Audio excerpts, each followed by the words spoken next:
Hello, friends from Edgewood. I hope you remember me. I'm Tim Dwyer, one of your pastors in the old days, and I'm speaking to you here from Florida with your encouragement video for Tuesday. In Edinburgh, Scotland, one of the most beautiful cities in the world, there is a statue to a man that was stubborn in his faith.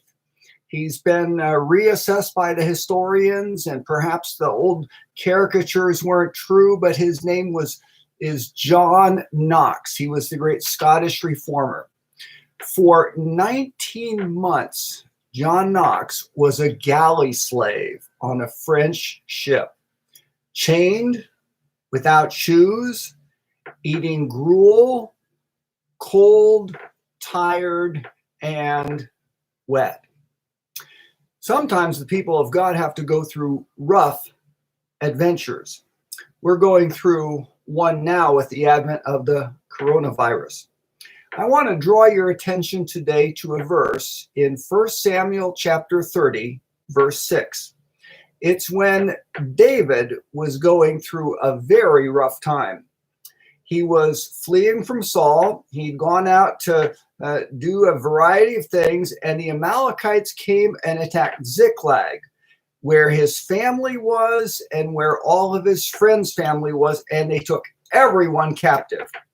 David comes back to Ziklag. His family's gone.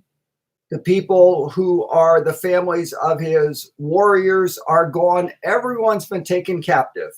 The people are furious with David. It says they even thought about killing him with stones. But here's what 1 Samuel chapter 30 and verse 6 says. Then David strengthened himself in the Lord his God. Yourself in the Lord your God. That same word is used in Genesis chapter 48 and verse 2, where Jacob, an old man, rouses his strength when Joseph comes into the room. It reminds me of the book of Ephesians chapter 6, be strong in the Lord and in the strength of his might.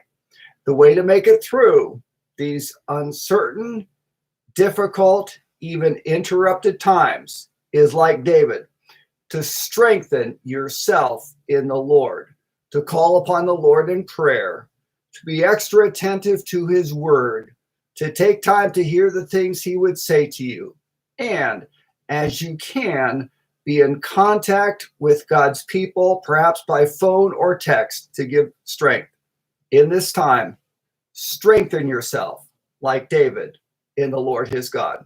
By the way, he made it through. He became king.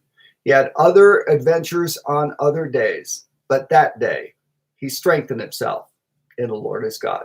God bless you as you serve him.